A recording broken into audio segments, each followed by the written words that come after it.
Yang pertama, ekonom sebagai ilmuwan, dan yang kedua, ekonom sebagai penasihat kebijakan. Ekonom sebagai ilmuwan. Ekonomi sering dipandang sebagai ilmu sosial yang berbeda dari ilmu alam seperti fisika atau biologi. Namun, para ekonom berusaha untuk mendekati studi ekonomi dengan objektivitas orang ilmuwan. Mereka menerapkan metode ilmiah dalam menganalisis fenomena ekonomi, mirip dengan cara fisikawan dan ahli biologi melakukan penelitian. Metode ilmiah dalam ekonomi. Ekonom mengikuti langkah-langkah metode ilmiah yang mencakup observasi, pengembangan teori, dan observasi lagi. Observasi adalah melakukan observasi terhadap fenomena ekonomi yang nyata. Ini dapat mencakup pengamatan langsung atau pengumpulan data dari sumber lain.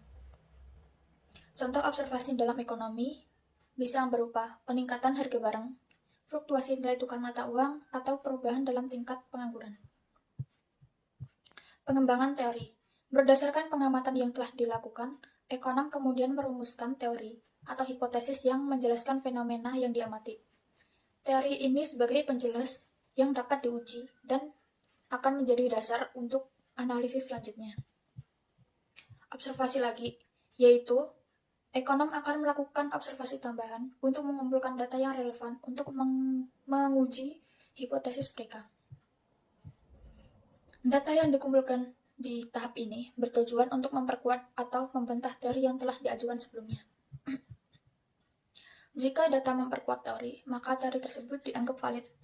Namun, jika tidak, ekonom harus mempertimbangkan untuk memodifikasi atau merumuskan teori baru. Selanjutnya, ekonom sebagai penasihat kebijakan. Ketika para ekonom mencoba menjelaskan penyebab-penyebab peristiwa ekonomi, mereka bertindak sebagai ilmuwan. Namun, ketika ekonom mencoba mengusulkan kebijakan-kebijakan untuk memperbaiki hasil ekonomi, mereka bertindak sebagai penasihat kebijakan.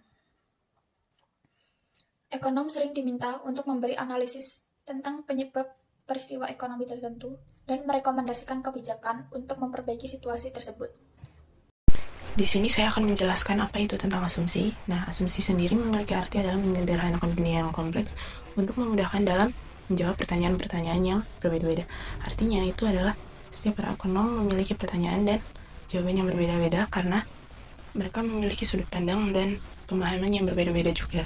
Nah, bisa kita lihat pada slide ini, soalnya adalah dampak jangka pendek, kebijakan pemerintah mengubah jumlah uang dalam sirkulasi. Nah, itu dapat diasumsikan bahwa harga-harga tidak berubah banyak. Yang artinya itu, setiap barang atau jasa atau apapun itu, harganya tidak berubah secara drastis atau signifikan. Karena itu hanya dalam jangka pendek saja. Nah, dalam jangka panjang itu, bisa diasumsikan bahwa harganya akan sangat fleksibel. Karena perputaran uang dalam sirkulasi itu sudah dalam jangka panjang. Selanjutnya kita akan membahas tentang model ekonomi. Model ekonomi dapat diartikan sebagai model-model untuk menyederhanakan kenyataan dalam pemahaman berbagai isu ekonomi. Nah, model ekonomi itu bisa berbentuk persamaan atau diagram. Bisa kita lihat pada slide ini terdapat dua jenis model ekonomi. Yang pertama adalah circular flow diagram, yang dimana itu menunjukkan bagaimana uang mengalir dari pasar ke pasar melalui rumah tangga dan perusahaan. Dan yang kedua adalah model batas kemungkinan produksi, yang dimana itu adalah kombinasi hasil yang diproduksi perekonomian dengan faktor produksi dan teknologi yang tersedia. Seperti yang sudah dijelaskan di PPT sebelumnya, circular flow diagram adalah diagram yang menggambarkan interaksi atau hubungan timbal balik di antara pelaku-pelaku ekonomi. Manfaat dari adanya circular flow adalah yang pertama untuk membantu masyarakat dan pemerintah dalam mengetahui susunan jalannya perekonomian, mempertahankan stabilitas perekonomian, dan juga untuk memecahkan masalah di suatu negara. Nah, ini contoh circular flow diagram 4 sektor, di mana terdapat 4 pelaku ekonomi, yaitu yang pertama rumah tangga produksi, kedua rumah tangga konsumsi, yang ketiga ada pemerintah, dan yang terakhir rumah tangga luar negeri. Lalu selanjutnya ada peran para pelaku ekonomi. Yang pertama yaitu rumah tangga konsumsi. Peran yang dilakukan ialah pertama mendapatkan penghasilan dari produsen atau perusahaan, yang kedua mendapatkan penghasilan dari lembaga keuangan, yang ketiga membayar pajak sesuai kewajiban kepada pemerintah. Lalu untuk peran rumah tangga produksi yaitu memproduksi serta menjual berbagai jenis barang maupun jasa, menggunakan atau menyewa faktor-faktor produksi yang dimiliki rumah tangga konsumsi untuk melakukan proses produksi. Dan terakhir, menentukan pembelian barang modal maupun persediaan barang yang lain. Peran yang selanjutnya yaitu adalah pemerintah. Peran yang dilakukan ialah menarik pajak, baik secara langsung maupun tidak langsung, membelanjakan penerimaan negara untuk pembelian barang keperluan pemerintah, mengajukan pinjaman uang ke luar negeri. Lalu yang terakhir ialah rumah tangga luar negeri, yaitu sebagai pemberi pinjaman, melakukan pertukaran tenaga kerja, dan juga sebagai investor. Oke, terima kasih atas waktunya. Di sini saya akan menjelaskan the production possibilities frontier, atau biasa dibilang atau disebut batas kemungkinan standar atau kurva PPF, yang menunjukkan semua kombinasi barang dan jasa yang dapat diproduksi jika semua sumber daya masyarakat digunakan secara efisien. Biasa disebut suatu kurva yang nantinya berapa sih output maksimal yang kita hasilkan. Jadi, dia akan menggambarkan output, atau kita bisa menyebut produk, baik itu barang atau jasa, yang maksimal. Berarti yang paling besar yang bisa dihasilkan suatu negara, dengan catatan menggunakan saat itu kita sudah menggunakan semua input atau faktor produksi secara sepenuhnya. Lalu dalam arti singkatnya, bahwa jika kita ingin produksi, kita butuh input di BPF ini. Kita dapat mengasumsikan bahwa semua faktor produksi yang kita miliki itu sudah digunakan sepenuhnya. Jadi tidak ada tenaga kerja yang nganggur. Jadi faktor produksi itu sudah digunakan sepenuhnya. Di sini saya akan memberikan contoh dua barang, yaitu mobil dan komputer dengan satu sumber daya tenaga kerjanya diukur dalam jam. Pada penjelasan di atas tabel ini, untuk memproduksi satu komputer memerlukan 10 jam tenaga kerja, untuk memproduksi satu mobil memerlukan 100 jam tenaga kerja. Bisa kita lihat dalam tabel ini, dan kita bisa lihat paham ini. Jadi saya akan mengasumsikan sebuah komputer dan mobil dengan perhitungan PPF, kurvanya jadi seperti ini. Lebih lanjut lagi, kita bisa menganalisis, misalnya di sini ada titik A, B, C, dan E. Ternyata pada titik A, B, C, dan E adalah kombinasi dari mobil dan komputer. Itu adalah gambaran kalau semua sumber dayanya yang kita miliki, semua input yang kita miliki digunakan sepenuhnya. Kita bisa maksimal paling banyak menghasilkan komputer 3000. Untuk mobil maksimal 300. Jadi itulah gambar berapa output maksimal yang dapat dihasilkan. Selanjutnya saya akan menjelaskan the PPF and opportunity cost, atau batas kemungkinan standar dan biaya peluang. Pada poin-poin ini, biaya peluang adalah biaya yang dikeluarkan saat Anda mengambil sumber daya dari suatu produk untuk memproduksi produk lain. Seperti contohnya pada barang tadi, komputer dan mobil. Untuk poin kedua, batas kemungkinan produksi atau PPF berada di atas kurva, menggambarkan skenario yang mustahil mengingat sumber daya yang tersedia.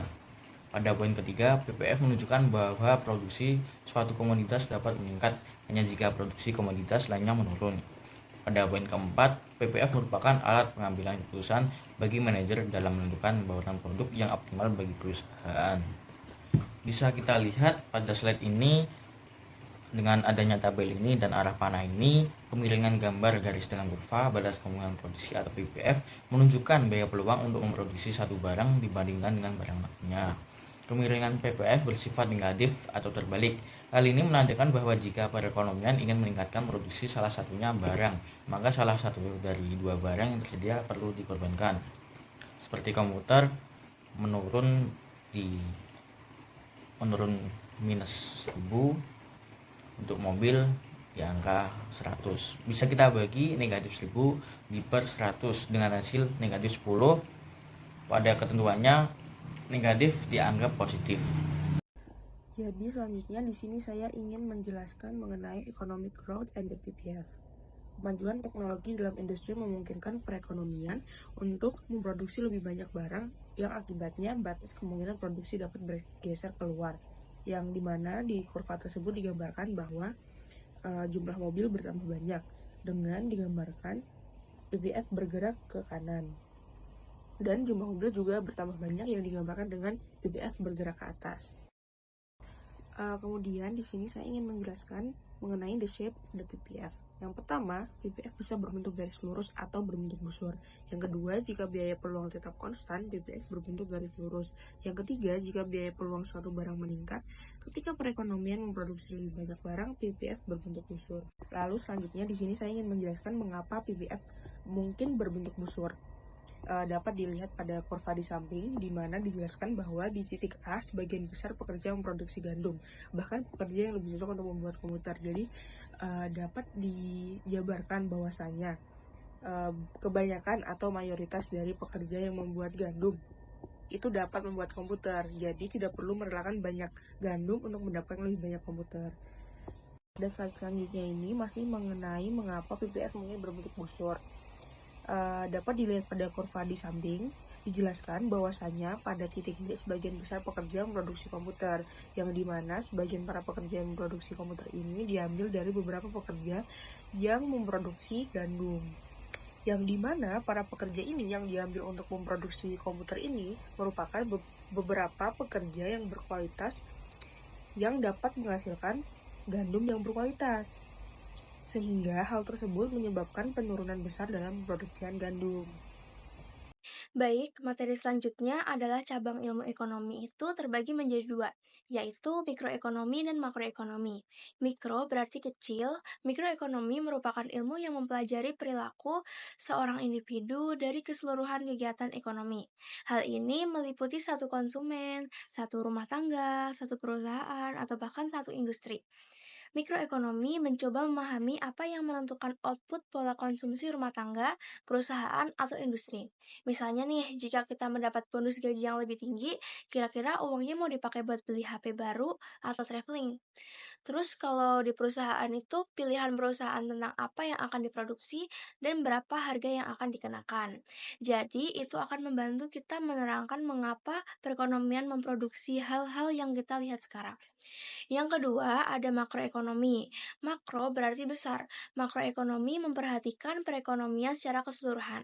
Makroekonomi memperhatikan tingkat harga keseluruhan dan seberapa cepat atau lambat tingkat itu meningkat atau menurun.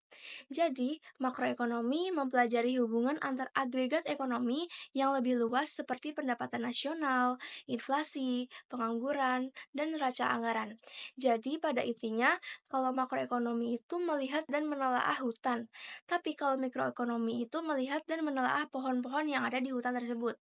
Kemudian, ilmu ekonomi mempunyai dua metode yaitu positif dan normatif. Ilmu ekonomi positif berusaha memakai perilaku dan operasi sistem ekonomi tanpa mempertimbangkan apakah hasilnya baik atau buruk, serta berusaha mendeskripsikan apa yang ada dan bagaimana cara kerjanya. Intinya, pada subjek ilmu ekonomi positif ini menjelaskan tentang hal-hal yang sesuai dengan fakta dan situasi dalam dunia ekonomi yang sedang terjadi dan yang akan terjadi. Contohnya nih, pajak yang lebih tinggi pada rokok akan mengurangi konsumsi rokok. Dan jika permintaan meningkat, maka harga barang akan meningkat. Terus yang kedua ada ilmu ekonomi normatif. Memperhatikan hasil, perilaku ekonomi dan mempertanyakan apakah hal itu baik atau buruk dan apakah bisa diperbaiki lagi. Ekonomi normatif berfokus pada apa yang seharusnya serta melibatkan nilai-nilai subjektif dan opini, sehingga berbeda dengan ekonomi positif yang bersifat objektif. Ilmu ini meliputi penilaian dan arah tindakan. Contohnya, pemerintah harus menyediakan layanan kesehatan dasar bagi semua warga negara. Jadi, singkatnya, ekonomi positif menjelaskan bagaimana ekonomi bekerja, sementara ekonomi normatif menilai bagaimana ekonomi seharusnya bekerja. Mengapa para ekonom tidak sependapat? Para ekonom, sebagai sebuah kelompok, sering dikritik karena memberikan saran yang saling bertentangan kepada para pembuat kebijakan. Mengapa para ekonom sering sekali memberikan saran yang saling bertentangan kepada para pembuat kebijakan? Yang pertama, perbedaan dalam penilaian ilmiah. Ekonomi adalah ilmu yang masih muda dan masih banyak yang harus dipelajari. Para ekonom terkadang tidak sependapat karena mereka memiliki firasat yang berbeda tentang validitas ekonomi alternatif atau tentang ukuran parameter penting yang mengukur bagaimana variabel ekonomi sering terkait. Dan yang kedua, perbedaan nilai. Terkadang, para ekonom memberikan saran yang saling bertentangan karena mereka memungkinkan memiliki nilai yang berbeda, sehingga memiliki pandangan normatif yang berbeda pula terhadap kebijakan apa yang seharusnya dilakukan.